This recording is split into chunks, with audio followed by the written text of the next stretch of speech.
We can tell by. Try it. Moong dal, fried and salted lentils. A snack that predates, well, pretty much everything. Lentils are native to India, with archaeological remnants of lentils in India dating back to around 3,300 BC to 1300 BC. And it's very likely that this particular snack has been eaten for nearly the same amount of time. Moong lentils, which come from the mung bean, are husked and split, then fried for a crunchy, mellow snack. So mellow, in fact, that this type of lentil in a stew called dal has been eaten by babies for centuries because of its easy digestion. Everyone looked at Vera. These things her face that time I was Are they good? kind of yeah. These things like Yeah, Addie, thumbs up, thumbs down.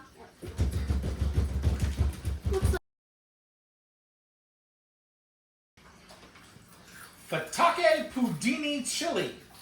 I'm making up those words pronunciation.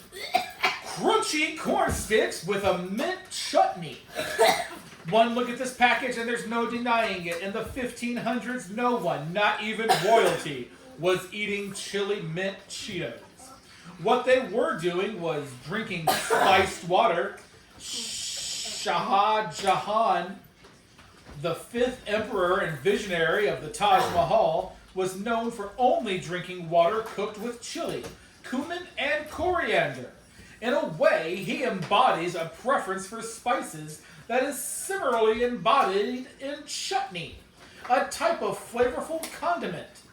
Pudina chutney, also known as mint chutney or green chutney, the flavor that flavors these corn chip sticks is a South Indian fave, made from mint, spices, and spicy chilies. Y'all really need water? Thumbs up or down? It got in my throat. No reaction. Thumbs up or down? Literally no reaction. I'm the only one who just sat here like I like it, but I do not like the spiciness. I said it's I can't see you, Mushy.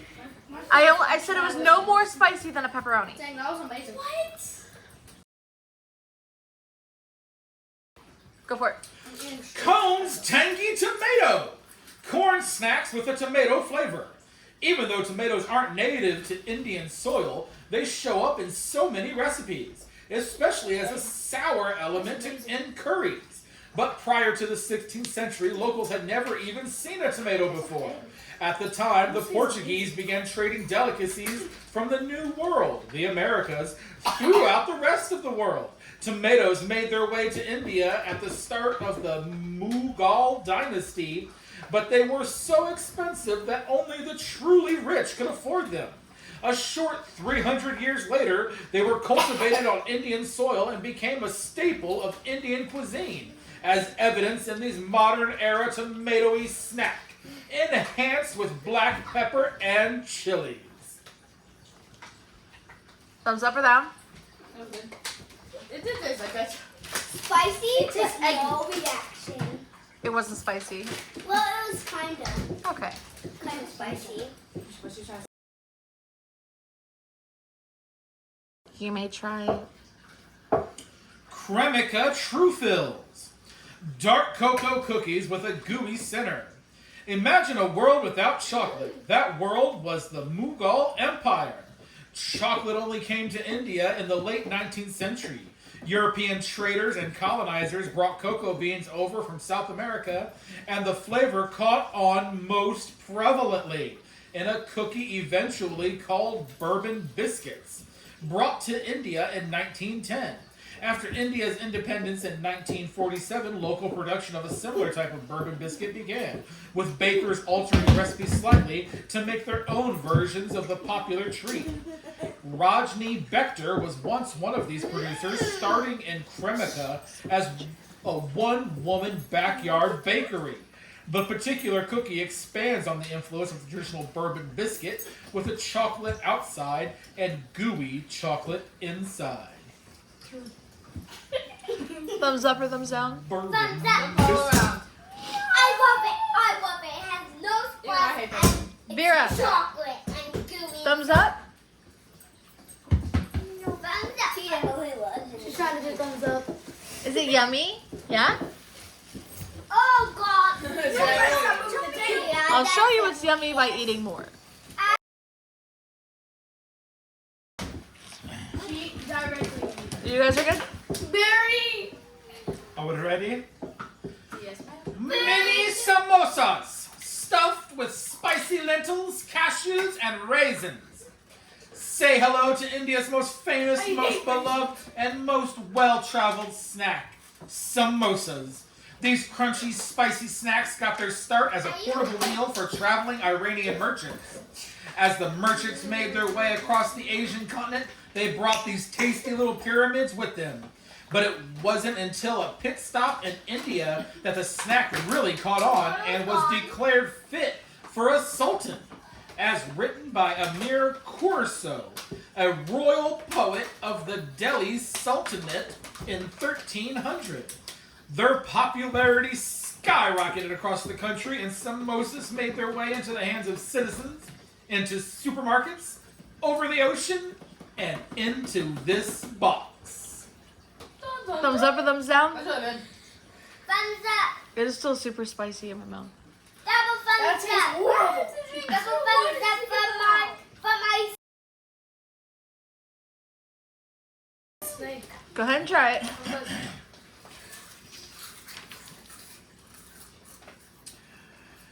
Cornitos Krusty's King Curry Bean Snacks. Airy, super spicy puffs made from kidney beans. The year was 1860 and French merchants had made their way to northern India, carrying the latest and greatest goods from Mexico, including a new and unusual red bean, also known as kidney beans. They were so popular that they became a staple ingredient across many North Indian households, with a local favorite being rajma, a spicy curry made with red beans, ginger, and loads of different spices. These puffed bean snacks pack that same spicy punch in a light and airy snack. Oh, I'm out of milk. Thumbs up or thumbs down? I'm out of milk. Misha doesn't like it because it's spicy. Kind of spicy. Unless we do not, Go for it. unless we only eat it. Spicy fried green pea, a crunchy matar. You need another one? Here, he has 3. Okay. Go ahead. Crunchy matar, spicy fried green peas with a big crunch. During the Mongol era, agricultural practices made such a huge leap forward that peas, once the world's earliest cultivated plants, became commonplace in royal kitchens. The famous Ain-i-Akbari, which chronicles the cultural details of the Third Mongol era, Akbar's reign, mentions several methods of preparing vegetables. If this booklet is discovered one day as an important trove of how snacks were eaten in the 21st century, let us say now, this pea snack was prepared in a unique spice blend that includes spicy red chili, savory ginger, and tart dried mango powder. Thumbs up or thumbs down? It tastes like our school. It tastes like your school. Yeah. What? You went to school. No, it tastes like the smell of school. Just do this if you don't know. The curvy I don't know because it tastes like nothing. The curvy snake-looking things, they taste like lit fireworks. Mama, I love it. Triscuits. Britannia Bliss Cafe. Thin and crispy biscuits with a strong coffee flavor. It's hard to say exactly when coffee first made its way to India, but it's spoken of in legend. All the way back in the 16th century, Saint Brother Baba Budan took a pilgrimage to Yemen, where he first tried coffee. He knew immediately that he needed to bring the incredible beverage back to India. except that it was illegal to take the beans out of the country. But that didn't stop this coffee lover. He smuggled 7 of the beans out of the country and back to India, where he planted them on what's known as Baba Budan Hill. And they still grow coffee there to this day. First bell. You can have the rest of this one. Thumbs up or thumbs down? That's amazing. I want more. You like What? Leave. There's a door over there. It smells and tastes like coffee. It does. There's also a door over there. This tastes so bad. Can I have? It tastes so tasty. Huh? This. Hand them all another, please. This is, I don't like it. It tastes like a I'll school. save it. Oh, later. After, okay? Over dinner. You like it? Oh yeah. Why are we doing? Kata Mitha, sweet and salty sago and rice flakes. Towards the end of the Mongol Empire, the British began testing the soil in various regions of India to identify the best spot for tea cultivation, with the aim of breaking the Chinese monopoly on tea. By 1850, tea production had begun in Assam and Darjeeling. 50 years later, India was one of the major tea producers in the world. From the tea production stemmed Indian tea culture, which for many involved a break in the chaiwala, accompanied by a snack like kata mitha. This crunchy trail mix of dried peas, nuts, and rice translates to sour and sweet, and is the epitome of Indian snacking culture today.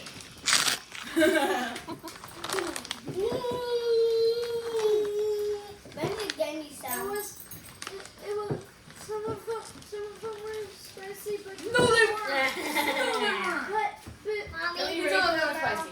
but Mom, I give you it some was mine. just You need to but go they were just a No, little no. spicy.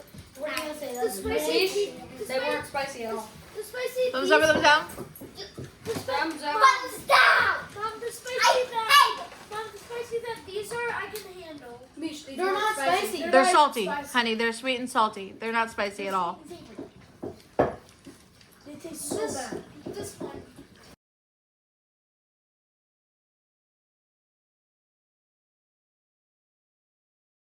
Go ahead. Britannia Treat Cozy Cardamom. Sugar-coated cookies with cardamom cream. In traditional Indian medicine, cardamom was once used for treating dental problems, digestive issues, and was an antidote for some poisons. Once the rest of the world got wind of its unique taste, sometimes compared to a cross between citrus and pepper, it became a massive export to Europe and the Middle East. You get a strong punch of cardamom in these cookies, which begs the question, should you even finish them or save them for a worst case poisoning scenario? I want one. Thumbs up or thumbs down? I want another. So we're eating medicine. No. There's nothing to read for this one, so go ahead and try it. This smells like chili cheese. Do I eat it? Tastes different. I mean, it tastes like chili. I guess. Eat the shit. Dude, it's not spicy. Give it a minute, because it took a minute for me. Yeah. And it's okay. If you, the more spicy things you eat, the more of a tolerance you build up. Count to 60. 30, 60. Spice does creep up on the back end. Yeah. And, like at first, it doesn't taste spicy, but then it's like, okay, there's spice. What? It tastes like the chili cheese Fritos on a normal. She doesn't like milk. Paris. She hates Paris. Like, More. Yeah, hates Thumbs up or thumbs down? thumbs. Misha's over in the corner dying. Crunchy, buttery shortbread cookies. In the years that India was under colonial rule, 1858 to 1947, many British influences were introduced, adopted, and adapted into Indian culture. One of these influences, as discussed before, is tea. But it wasn't just tea that was brought over, but all of the accompaniments as well, particularly Scottish-style shortbread. This Indian adaptation is denser than its European counterpart, but is loaded with that iconic uber buttery flavor. No. What? My bad. That's a potato. That's a potato. Thumbs up or thumbs down? Love you. Okay, everyone liked it. Go ahead. Son Papdi, like an Indian cotton candy with nuts and cardamom. In the Mongol Empire, one thing was certain: sweets ruled supreme. They were a huge part of the empire's lavish and opulent feasts. Their desserts were intricate and beautiful, and their way of demonstrating beauty and elegance as well as wealth. Through the many spices that were used, Son Papdi, popular across modern India, especially during Diwali, for its unique texture and supreme flavor, doesn't have a clear origin story. It does, however, have echoes of Mongol desserts in its aromatic flavor and its international design for sharing during special occasions. Take a bite and prepare to be impressed as guests at a Mongol feast. Mommy, can I have the auto one? Thumbs up or down?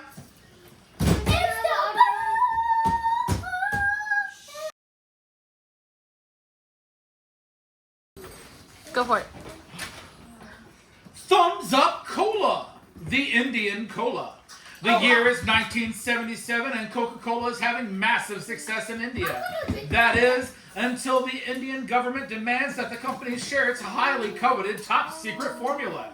Not wanting to give away their trade secrets, the company backed out of the country.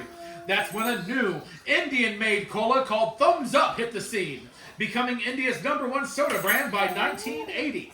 Only to be bought out by Coca-Cola a mere 10 years later. It all comes full circle. In fact, Coca-Cola came back to India in 1993 after regulations changed, but Thumbs Up continues to reign supreme in India today, beating classic Coke in popularity. Thumbs up or thumbs down? And my milk. The hard candy. Hard candy with a green mango flavor. As trade routes expanded, so did Mongols' access to various types of fruits. Having a vast selection of fruit to eat was so prized that Mongol royals would have bogs, or royal gardens that cultivated many different kinds. Mangoes were a part of these gardens as a native plant to India. Mangoes were consumed both ripe and unripe for two distinct flavor profiles. The flavor of this candy is green, meaning you'll get to try a more sour side of mango. We try the one that he's talking about first.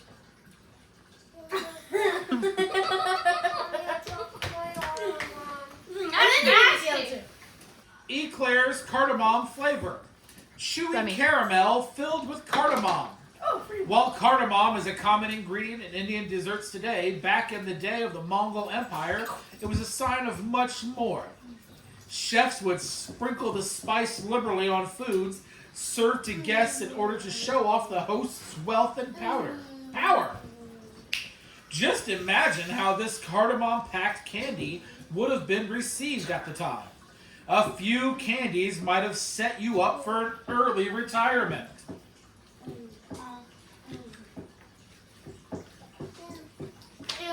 Meh. Here's 3 Thumbs up or down? candy flowers. Now, can I have a Oh, retirement at 20? Free retirement at 20. You said food retirement? Alrighty. Chocolate center. Chewy caramel with a chocolatey center.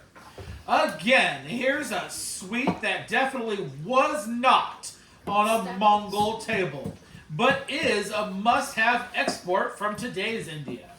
Cadbury first came to India in 1948 and established itself as the dominant chocolatier of India. Their flagship product in India, the Cadbury Eclair, was small and cheap. allowing for it to be purchased by all classes of Indian society as some of their first exposure to chocolate. Over the years, the Cadbury Eclair was given way to India's variants. This one is made by the Indian company Pahal and retains much of the original Eclair's high points. Small with just a bit of chocolate to try and delicious. Yummy. You giving her coffee? Give her the coffee. No caffeine in it. Thumbs up or thumbs down? It has coffee flavor, so Well, okay.